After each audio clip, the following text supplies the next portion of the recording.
আসসালামু আলাইকুম। আমি শাহানা খানম, প্রভাষক ইতিহাস বিভাগ, ঢাকা কলেজ, ঢাকা।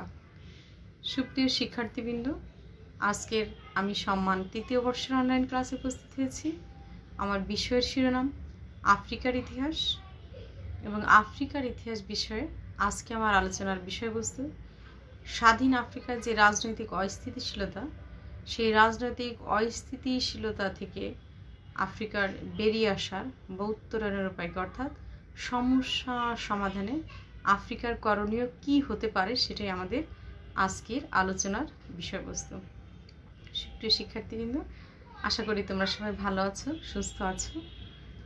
তোমাদেরকে স্বাগত জানিয়ে আজকের মূল আলোচনা শুরু করছি। আফ্রিকায় যে রাজনৈতিক অস্থিতিশীলতা, সেই অস্থিতিশীলতার কারণসমূহ কি, সেটা আমরা গত ক্লাসে আলোচনা করেছিলাম, এবং সেই আলোচনা ধরেই যদি আমরা সমস্যা সমাধানে কি করণীয় সেটা খুঁজি, তাহলে আমাদের প্রথমেই যেটা বলতে হয় সেটা হচ্ছে যে বৈশ্বিক যে সহযোগিতা, সেই সহযোগিতাটা আফ্রিকার এই রাজনৈতিক অস্থিতিশীলতা থেকে বেরিয়ে আসার জন্য খুবই প্রয়োজন। অর্থাৎ বৃহৎ যে শক্তিবর্গ রয়েছে, সেই শক্তিবর্গ যদি আফ্রিকাকে রাজনৈতিক অস্থিতিশীলতা থেকে বেরিয়ে নিয়ে আসার জন্য সম্মিলিত কোনো প্রচেষ্টা গ্রহণ করে, অর্থাৎ সম্মিলিত কোনো প্রচেষ্টা গ্রহণ করার মাধ্যমে এমন একটা ভিত্তি আফ্রিকায় তৈরি করা, যেখান থেকে আফ্রিকা জাতির বা আফ্রিকানদের উন্নতির জন্য কাজ করা সম্ভবপর হবে। কিংবা বলা যায় যে এই যে বৃহৎ শক্তিবর্গ, তারা নিজেদের স্বার্থে কিংবা আফ্রিকা যদি তাদের যে ক্ষমতা, প্রভাব প্রতিপত্তি, সেটা বিস্তার রোধ করে আফ্রিকানদের স্বার্থ দেখে, আফ্রিকার স্বার্থে কাজ করে, অর্থাৎ সম্মিলিত একটা বৈশ্বিক সহযোগিতা যদি আফ্রিকা পায়, তাহলে কথা বলা যায় যে আফ্রিকানদের যে রাজনৈতিক অস্থিতিশীলতা, সেটা হয়তো দূরীভূত হবে। এছাড়া আমরা বলতে পারি যে আফ্রিকানদের যে অভ্যন্তরীণ ব্যাপারে অভ্যন্তরীণ যদি ঐক্য প্রয়াসটা হয়, কারণ আমরা ঐতিহাসিকভাবে দেখেছি যে আফ্রিকায় যখন বিভিন্ন সাম্রাজ্যের পতন হয়েছে, সেই পতনের পর আফ্রিকার জনগণ যখন তারা সুযোগ পেয়েছে, তো সুযোগ পেলেই আফ্রিকার জনগণ আমরা দেখেছি যে তাদের যে স্বাধীনতা, সেটাকে তারা আরও বৃহত্তর পরিসরে ব্যবহার করার অবকাশ পেয়েছে, বৃহত্তর পরিসরে ব্যবহার করেছে। সুতরাং আফ্রিকার এই যে রাজনৈতিক অস্থিতিশীলতা, বলা যায় যে সেটা দূর করতে হলে আফ্রিকানদের যে অভ্যন্তরীণ ঐক্য প্রয়াস, সেটাকে আসলে আরও শক্তিশালী করতে হবে। অর্থাৎ আফ্রিকানদের নিজেদের মধ্যের যে ঐক্যের বন্ধন, অভ্যন্তরীণ ঐক্য, সেটাকে আরও শক্তিশালীকরণের মাধ্যমে এই রাজনৈতিক স্থিতিশীলতা অর্জন সম্ভব। এছাড়া আমরা দেখি যে আফ্রিকার প্রতিটি রাষ্ট্রেরই প্রায় কি রয়েছে, গোত্রীয় বিভাজন রয়েছে। এই গোত্রীয় বিভাজন রাজনৈতিক স্থিতিশীলতা অর্জনের পথে অবশ্যই একটি বড় বাধা।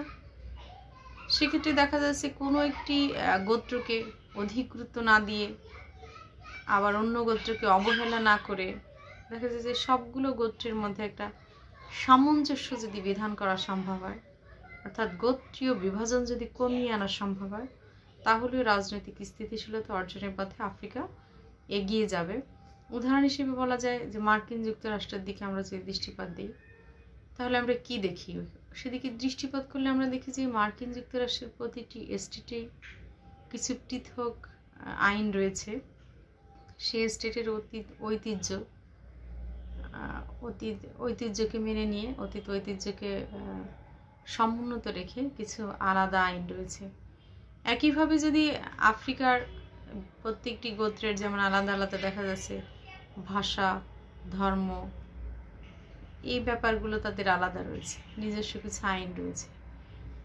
এগুলোকে যদি সাংবিধানিকভাবে স্বীকৃতি দিয়ে একটা সামঞ্জস্য বিধান করা যায়, তাহলে বলা যায় যে আফ্রিকানদের মধ্যে যে গোত্রীয় বিভাজন, সেটা কমিয়ে এনে তাদের মধ্যে যে রাজনৈতিক সংহতি, সেটা অর্জন করা সম্ভব, এবং রাজনৈতিক অস্থিতিশীলতা, সেই অস্থিতিশীলতাটা কমিয়ে আনা সম্ভব।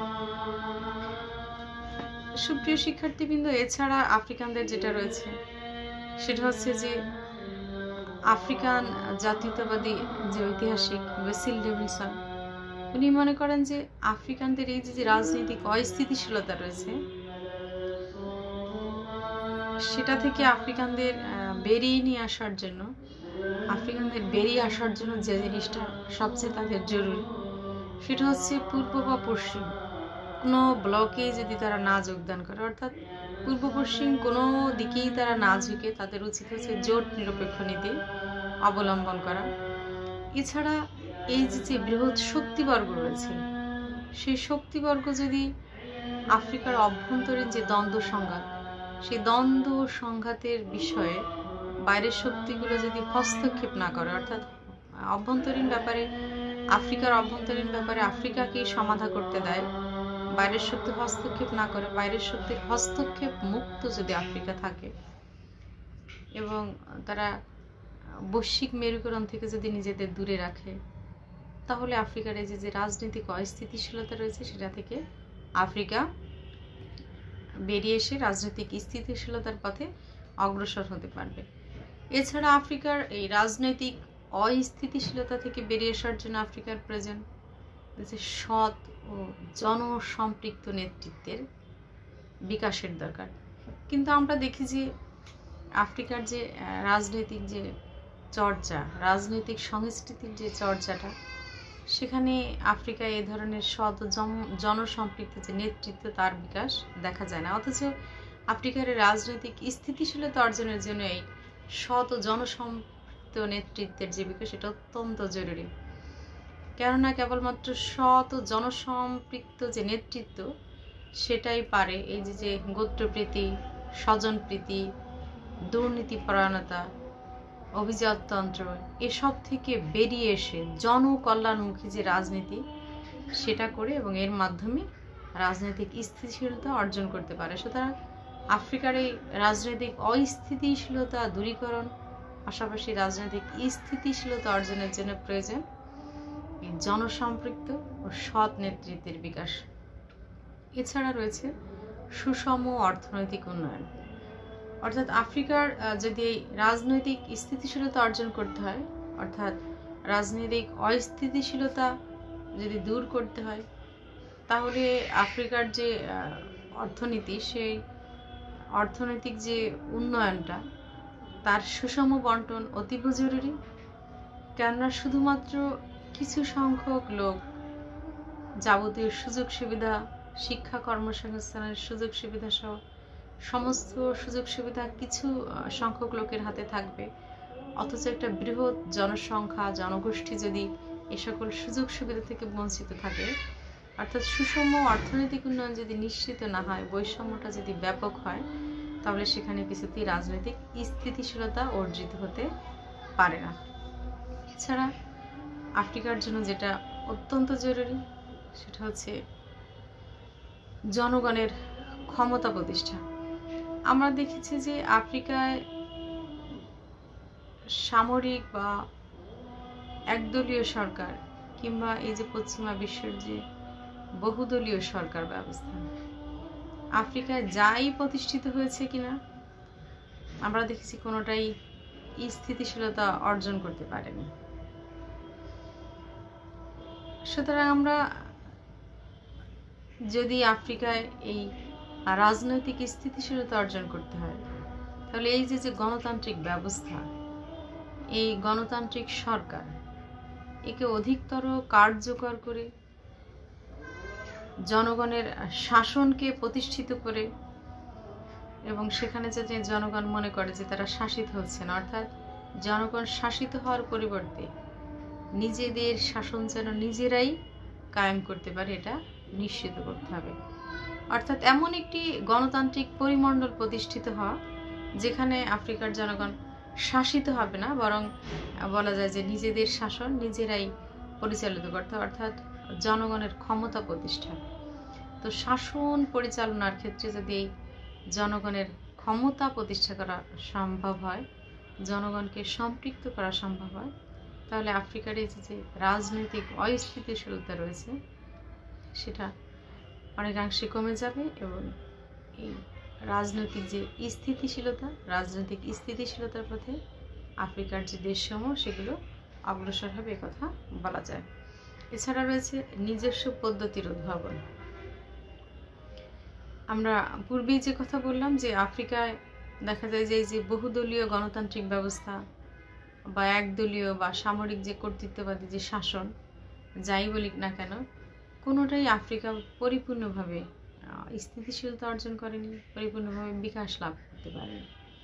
সুতরাং আফ্রিকার এখন যে বিষয়টি প্রয়োজন সেটা হচ্ছে যে এই পদ্ধতিগুলো পরীক্ষামূলকভাবে পদ্ধতিগুলোর কার্যক্রম চালু রেখে একটা নিজস্ব পদ্ধতির উদ্ভাবন। এখন আমরা দেখি যে আফ্রিকার অধিকাংশ দেশে এই যে নিজস্ব পদ্ধতির উদ্ভাবন, সেক্ষেত্রে তারা বিশেষ সফলতা অর্জন করতে পারেনি। তবে কেনিয়ার দিকে দৃষ্টিপাত করলে দেখা যায় যে কেনিয়া এক্ষেত্রে অনেকাংশ সফলতা দেখিয়েছে। কেননা আমরা উদাহরণ হিসেবে আমরা যদি কেনিয়াকে সামনে নিয়ে আসি তাহলে দেখি যে 1963-তে কেনিয়া যখন ব্রিটেনের কাছ থেকে স্বাধীনতা লাভ করে, সেই সময়ে কেনিয়ার প্রত্যেকটি প্রদেশে, অর্থাৎ কেনিয়াকে এই সময় কেনিয়ার স্বাধীনতা অর্জিত হওয়ার সময় কেনিয়াকে 7টি প্রদেশে বিভক্ত করা হয় এবং প্রত্যেকটি প্রদেশে যেটা ছিল অর্থাৎ পৃথক পৃথক তাদের আইনসভা, পৃথক পৃথক তাদের বিচারালয় ছিল। এছাড়া তাদের যে পুলিশি ব্যবস্থা এবং সরকারি কর্ম কমিশন পৃথক পৃথক ছিল প্রতি প্রদেশে। এগুলো পৃথক থাকায় দেখা যায় যে কেনিয়ার যে জাতীয় সংহতি, সেই সংহতিটা বিনষ্ট হচ্ছিল, অর্থাৎ জাতীয় সংহতি অর্জিত হচ্ছিল না। এই অবস্থায় দেখা যায় 1964 সালে এসে কেনিয়ার যে প্রেসিডেন্ট জোমো কেনিয়াত্তা, উনি একটি পদক্ষেপ গ্রহণ করেন, অর্থাৎ সংবিধানের সংশোধন করেন এবং সংবিধান সংশোধন করে এই যে পৃথক পৃথক প্রদেশের জন্য পৃথক পৃথক আইনসভা, বিচার ব্যবস্থা, পুলিশ ও কর্মসংস্থান ব্যবস্থা, এগুলোকে উনি চেঞ্জ করে করেন সমপ্রদেশে একক সংবিধান ও সরকার প্রবর্তন করেন। দেখা যায় যে যদিও কেনিয়ায় স্বাধীনতা পরবর্তী সময়ে নানাবিধ সমস্যায় জর্জরিত, অর্থাৎ অনেক সমস্যায় দেশটিতে থেকে গিয়েছিল, কিন্তু এই যে জাতীয় সংহতি বিনষ্ট হওয়ার ফলে যে রাজনৈতিক অস্থিতিশীলতার সৃষ্টি হচ্ছিল, এই কেনিয়া জোমো কেনিয়াত্তা প্রেসিডেন্ট, ওনার এই পদক্ষেপের ফলে অর্থাৎ একক সংবিধান এবং একক সরকার পরিবর্তনের ফলে দেখা যায় যে এই জাতীয় সংহতি অর্জিত হয় এবং এর ফলে যে রাজনৈতিক অস্থিতিশীলতার সৃষ্টি হতো সেটা আর হয় না। অর্থাৎ জাতীয় সংহতি রক্ষার সাথে সাথে রাজনৈতিক স্থিতিশীলতা, যেটা জাতীয় সংহতি অর্জিত না হওয়ার ফলে হচ্ছিল, সেটা থেকে কেনিয়া বেরিয়ে আসতে সক্ষম হয়। এছাড়া আফ্রিকার রাষ্ট্রসমূহের রাজনৈতিক সংহতি অর্জনের, রাজনৈতিক স্থিতিশীলতা, রাজনৈতিক সংহতি অর্জনের পথে যেটা একটা বড় বাধা, সেটা হচ্ছে ক্ষমতার অপব্যবহার। অর্থাৎ রাজনৈতিক স্থিতিশীলতা অর্জন করতে হলে কেনিয়াকে এই ক্ষমতার যে অপব্যবহারের যে সংস্কৃতি, সেটা থেকে বেরিয়ে আসতে হবে। অর্থাৎ আমরা দেখি যে ক্ষমতার অপব্যবহার যদি হয়, অর্থাৎ ক্ষমতাকে যদি কার্যকরভাবে সঠিকভাবে ব্যবহার করা না হয়, তাহলে সেখানে কি হবে? আইনের শাসন কার্যকর হবে না। আর আইনের শাসন কার্যকর না হলে সেখানে স্বাভাবিকভাবে কি চলে আসবে? অস্থিতিশীলতা চলে আসবে। অর্থাৎ আফ্রিকার এই যে গণতান্ত্রিক প্রক্রিয়াকে যথাযথভাবে কার্যকর করার মাধ্যমে যদি রাজনৈতিক স্থিতিশীলতাকে অর্জন করতে হয় আফ্রিকার দেশসমূহকে, তাহলে অবশ্যই তাদেরকে এই গণতান্ত্রিক প্রক্রিয়াকে কার্যকর করার মাধ্যমে রাজনৈতিক স্থিতিশীলতা অর্জন করতে গেলে অবশ্যই আইনের শাসন কার্যকর করার মাধ্যমে ক্ষমতা ও সম্পদের যে অপব্যবহার আছে সেটাকে রোধ করতে হবে। এই অপব্যবহার রোধ করার মাধ্যমেই কেনিয়ার আফ্রিকার রাষ্ট্রসমূহের যে রাজনৈতিক অস্থিতিশীলতা আছে সেটা দূর করা সম্ভব হবে বলে আশা করা যায়। এছাড়া রয়েছে ধর্মীয় অসহিষ্ণুতা। আমরা আফ্রিকার রাষ্ট্রগুলোর দিকে যদি তাকাই তাহলে দেখি যে আফ্রিকার উত্তরাঞ্চল, এছাড়া আফ্রিকার যে সাব সাহারার যে অঞ্চলসমূহ, সেখানে মুসলমান এবং খ্রিস্টানদের মধ্যে যে ধর্মীয় অসহিষ্ণুতা, এবং এই ধর্মীয় অসহিষ্ণুতা থেকে দাঙ্গা হাঙ্গামা, যার ফলে দেখা যায় বিভিন্ন ধরনের কি রাজনৈতিক অস্থিতিশীলতা। সুতরাং আফ্রিকার দেশসমূহকে এই যে যদি রাজনৈতিক অস্থিতিশীলতা দূর করতে হয়, তাহলে ধর্মীয় ক্ষেত্রে আরও কী হতে হবে? সহিষ্ণু হতে হবে। অর্থাৎ ধর্মীয় সহিষ্ণুতা দেখানোর মাধ্যমে আফ্রিকার ধর্মীয় কারণে, ধর্মীয় অসহিষ্ণুতার কারণে যে রাজনৈতিক অস্থিতিশীলতা সেটা দূর করা সম্ভব হবে। পাশাপাশি ধর্মভিত্তিক যে বিচ্ছিন্নতাবাদী গোষ্ঠী আছে, সেই গোষ্ঠীগুলোকেও নিবৃত রাখতে হবে। তাহলে ধর্মীয় অসহিষ্ণুতা থেকে রাজনৈতিক অস্থিতিশীলতা দূর করা সম্ভব হবে আফ্রিকার বিভিন্ন রাষ্ট্র থেকে।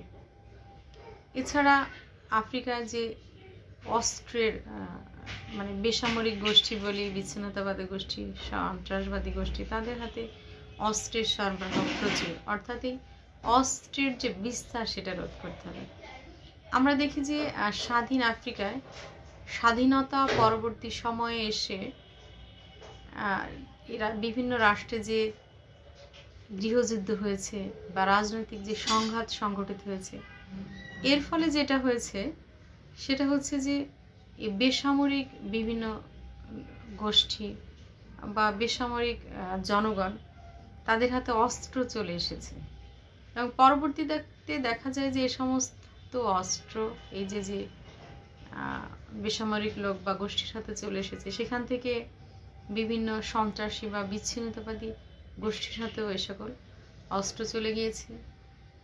বিশেষ করে বৃহৎ শক্তিবর্গ এবং লিবিয়া এবং ইসরায়েল, তারা আফ্রিকায় প্রচুর অস্ত্র সরবরাহ করে থাকে, এবং এর মাধ্যমে দেখা যায় যে আফ্রিকার অনেক প্রচুর বেসামরিক লোকের হাতে প্রচুর অস্ত্র থাকার ফলে আফ্রিকার যে রাজনৈতিক স্থিতিশীলতা সেটা আসলে অনেকটা বিনষ্ট হয়েছে। সুতরাং বলা যায় যে এই অস্ত্র বিস্তার রোধ যদি আফ্রিকায় করা যায়, অস্ত্রের বিস্তার রোধ করার মাধ্যমে আফ্রিকার যে রাজনৈতিক স্থিতিশীলতা সেটা অনেক দূরে এগিয়ে নিয়ে যাওয়া সম্ভব।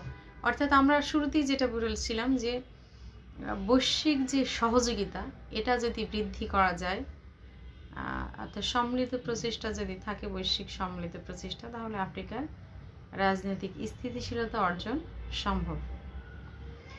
এছাড়া আফ্রিকার রাজনৈতিক অস্থিতিশীলতার অন্যতম একটা কারণ হচ্ছে বেকারত্ব। সুতরাং আমরা বলতে পারি যে যদি আফ্রিকায় এই কর্মসংস্থান সৃষ্টি করা যায়, তাহলে রাজনৈতিক অস্থিতিশীলতা দূর করা সম্ভব। কেননা আফ্রিকার যে জনগোষ্ঠী, সেই জনগোষ্ঠীর 15 থেকে 24 বছর বয়সী যে জনগোষ্ঠী, দেখা যায় যে তাদের প্রায় 60% কর্মহীন। ফলে এই কর্মহীন জনগোষ্ঠীর জন্য যদি আফ্রিকা যথাযথ কর্মসংস্থান সৃষ্টির মাধ্যমে তাদেরকে একটা শক্তিতে রূপান্তর করতে পারে, অর্থাৎ কর্মহীন থেকে কর্মশক্তিতে এই সকল জনগোষ্ঠীকে রূপান্তরিত করা যায়, তাহলে বলা যায় যে এর ফলে একদিকে যেমন আফ্রিকার আর্থসামাজিক যে উন্নতি, সে আর্থসামাজিক উন্নতি ঘটানো সম্ভব আফ্রিকায়।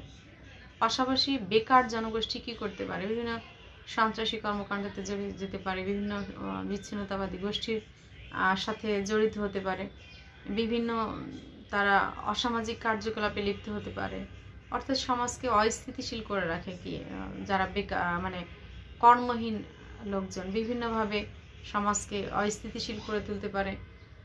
তাছাড়া আর্থসামাজিক যে উন্নতি, তার পথেও কর্মহীন লোক একটা বাধা হিসেবে কাজ করে। সুতরাং যদি কর্মসংস্থান সৃষ্টির মাধ্যমে এই কর্মহীন যে লোকগুলো রয়েছে তাদের কর্মের ব্যবস্থা করে, অর্থাৎ কর্মসংস্থান সৃষ্টি করা যায়, তাহলে বলা যায় যে এদের মাধ্যমে আর্থসামাজিক উন্নতির পাশাপাশি রাজনৈতিক স্থিতিশীলতাও অর্জন করা সম্ভব। এছাড়া আফ্রিকায় রাজনৈতিক অস্থিতিশীলতা তৈরি হয় দেখা যায় যে নির্বাচনকে কেন্দ্র করে। অর্থাৎ সুষ্ঠু ও স্বচ্ছ নির্বাচনের ব্যবস্থা করতে হবে। কেননা আমরা দেখি যে নির্বাচন কেন্দ্রিক যে সহিংসতাগুলো হয়, এই নির্বাচন কেন্দ্রিক সহিংসতার মধ্যে দিয়ে এই যে একটা দেশের যে স্থিতিশীলতা সেটা অনেকটা বিনষ্ট হয়, রাজনৈতিক অস্থিতিশীলতার সৃষ্টি হয়। অর্থাৎ এই অস্থিতিশীলতা বা নির্বাচন পরবর্তী বা নির্বাচন কেন্দ্রিক যে সহিংসতা, এই প্রবণতা থেকে যদি বেরিয়ে আসতে পারে আফ্রিকা, তাহলে রাজনৈতিক স্থিতিশীলতা অনেকটা অর্জন করা সম্ভব। এবং এই প্রবণতা থেকে বেরিয়ে আসার জন্য অবশ্যই একটা সুষ্ঠু, সুন্দর, স্বচ্ছ, নিরপেক্ষ নির্বাচন ব্যবস্থা যেমন করতে হবে, পাশাপাশি সব দলের যে ফলাফল পরবর্তীতে যে ফলাফল, সেই ফলাফলটা মেনে নেওয়ার মানসিকতা থাকতে হবে।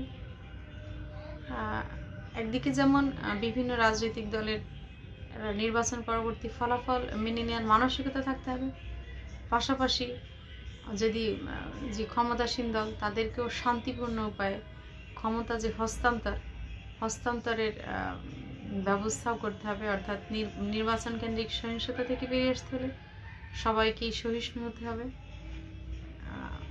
একদিকে ফলাফল মেনে নেওয়ার মানসিকতা থাকতে হবে, অন্যদিকে শান্তিপূর্ণ উপায়ে যে ক্ষমতা হস্তান্তর প্রক্রিয়া সেটাও করতে হবে।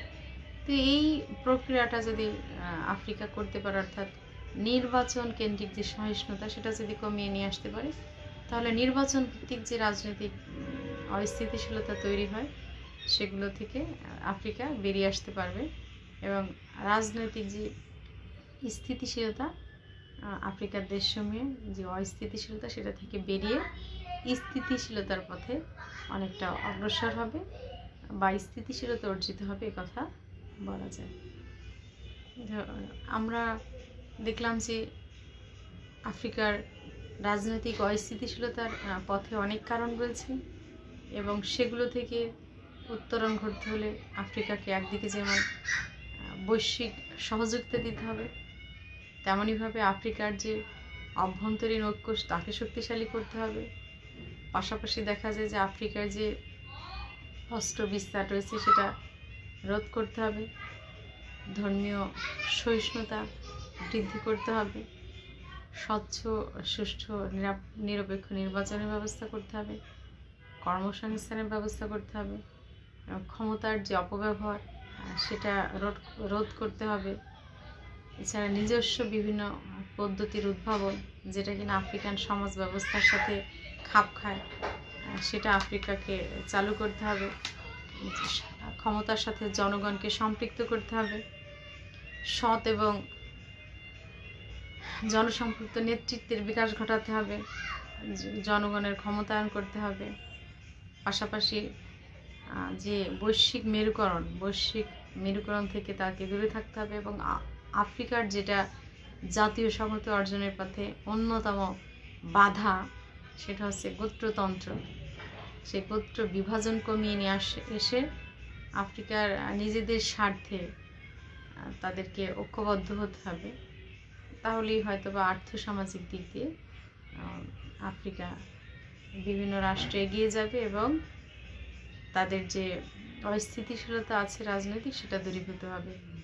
সুপ্রিয় শিক্ষার্থীবৃন্দ, আজকে আমার এই ছিল আলোচনার বিষয়বস্তু, অর্থাৎ আফ্রিকার যে রাজনৈতিক অস্থিতিশীলতা, সেই রাজনৈতিক অস্থিতিশীলতা দূর করে স্থিতিশীলতা আনয়নে আফ্রিকান রাষ্ট্রসমূহের করণীয় কি।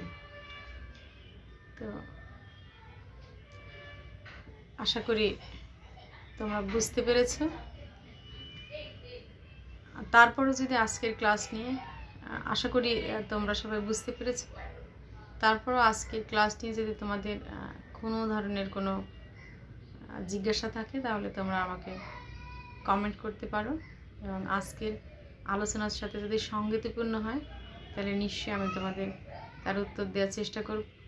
তোমাদের সুস্থ, সুন্দর, মঙ্গলময় জীবন কামনা করে আজকের আলোচনা এখানেই শেষ করছি। আল্লাহ হাফেজ।